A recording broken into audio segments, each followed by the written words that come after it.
বাবাকে হোয়াটসঅ্যাপ করে রেজাল্টটা জানালাম সেই সকালবেলায়। সন্ধে হয়ে গেলেও এখনই অবধি বাবা কোনো রেসপন্সই দিল না। না কোনো কংগ্রাচুলেশন, না কোনো উইশ।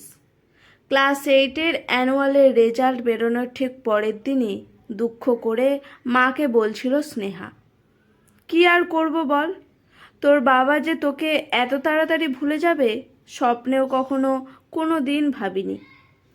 আগে তাও তোর একটু খোঁজ খবর নিত, এখন তো সেটুকুও বন্ধ। মা কমলিকা উত্তর দিল। কথা বলতে বলতে কমলিকার গলাটা ধরে আসছিল। কি থেকে যে কি হয়ে গেল সত্যি আমি ভেবে পাই না। দুজনে তো ভালোবেসেই বিয়ে করেছিলাম।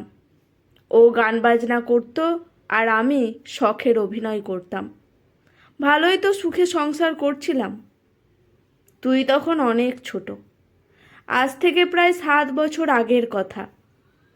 একদিন হঠাৎ তোর বাবা আমাকে শাসানি দিয়ে বলল, এসব অভিনয় টভিনয় তোমার এবার ছাড়তে হবে।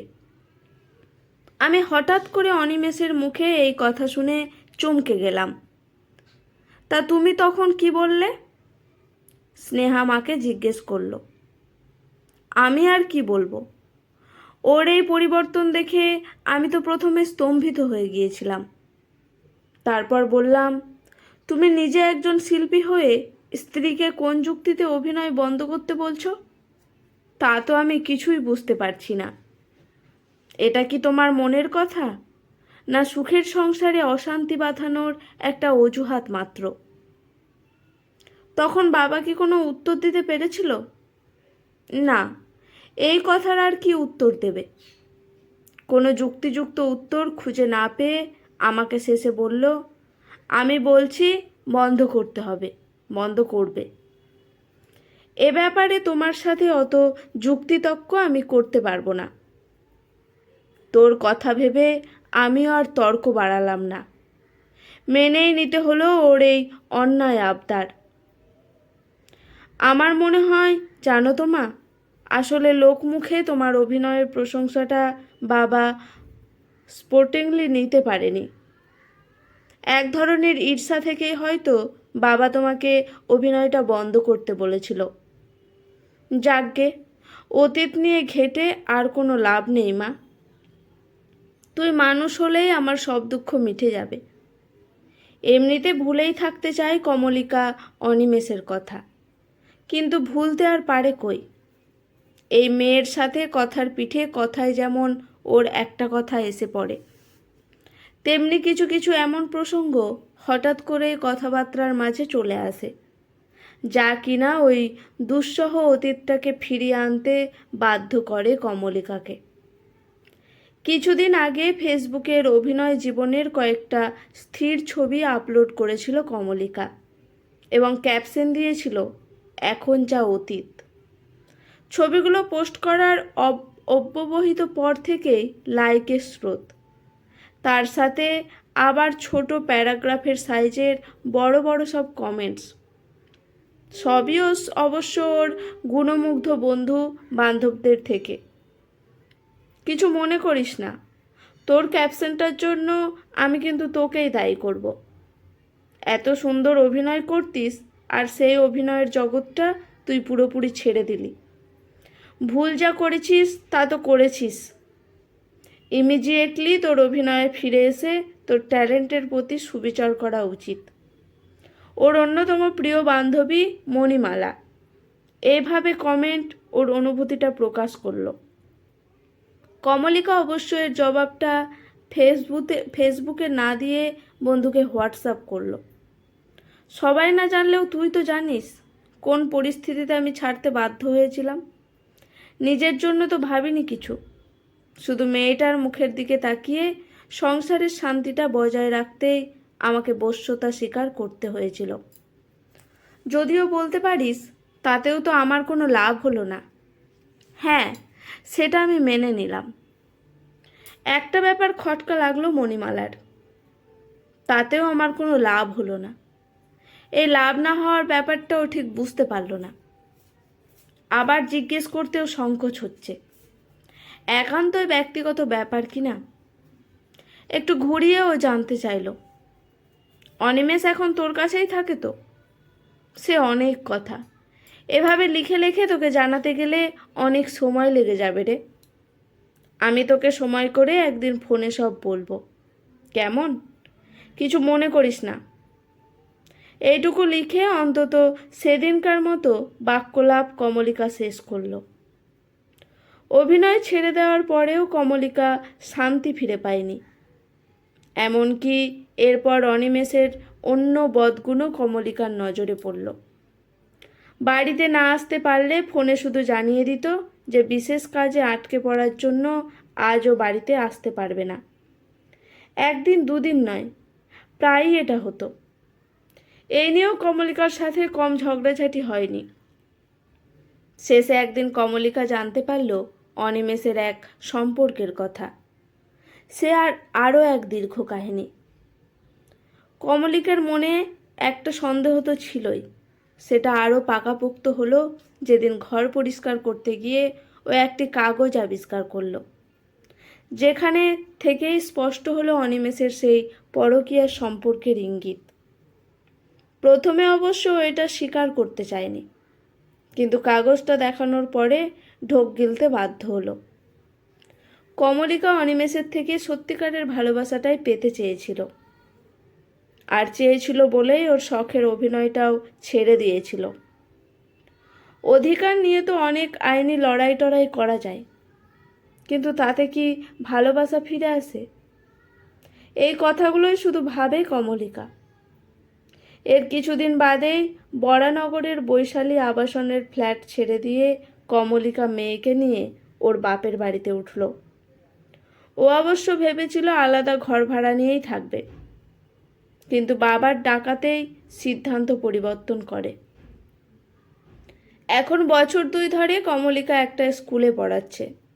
এখন ওর বয়স বছর 40 হলেও দেখলে কিন্তু একটুও বোঝা যায় না। স্কুলের এক মাস্টার মশাই ওর রূপ আর গুণের প্রতি যে প্রথম থেকে আকৃষ্ট, সেটা কমলিকা ভালোই বুঝতে পেরেছিল, কিন্তু নিজের থেকে তো আর কিছু বলতে পারে না। ওর যে একটা বড় মেয়ে আছে, মেয়ের থেকেও তো একটা মতামতের প্রয়োজন। আর তাছাড়া ভদ্রলোকই বা এসব জানতে পারলে কি মনে করবেন? এইসব ভাবনাগুলো কমলিকাকে নিরস্ত করে রাখে। তবে সুদর্শন ভদ্রলোকের ব্যাপারে এর মধ্যে ওর যেটা জানা হয়ে গেছিল তা হলো তিনি অবিবাহিত। স্কুলে সৌজন্যের হাসিটুকু বিনিময় হলেও দুজনের মধ্যে সেরকম কথাবার্তা তখনই অবধি হয়নি। যাই হোক, একদিন ছুটির পর ও যখন মেট্রো স্টেশনের দিকে হেঁটে যাচ্ছিল, সেই সময় পিছন থেকে তুহিনবাবু হ্যালো মিস বোস বলে এই ডাকটা দিলেন। কমলিকা তো ডাক শুনে প্রথমে চমকেই গেছিল। তারপর তুহিনবাবুকে দেখে বলল, হ্যাঁ বলুন, আপনি কি স্টেশনের দিকেই যাচ্ছেন? তুহিনবাবু জিজ্ঞেস করলেন। হ্যাঁ, আমি স্টেশনেই যাচ্ছি। আমার বাড়ি কালীঘাটে, মেট্রোতেই যাতায়াত করি। আপনার বাড়ি? আপনার ঠিক 2টো স্টেশন বাদে, টালিগঞ্জ। তা আগে তো আপনাকে কোনো দিন আমার ফেরার পথে দেখিনি। হ্যাঁ, ঠিকই বলেছেন। আমি আসলে একটু দেরি করে স্কুল থেকে বের হই তো, সেই জন্য আমায় দেখেননি। আজ চলুন একসাথেই যাই। হ্যাঁ অবশ্যই, একই রুটে যখন। কিন্তু ভদ্রলোক যখন টালিগঞ্জের পরিবর্তে কালীঘাটেই নামলেন, কমলিকা একটু অবাকই হয়ে গেল। এ কি, আপনি এখানে নামলেন? কমলিকা জিজ্ঞেস করল।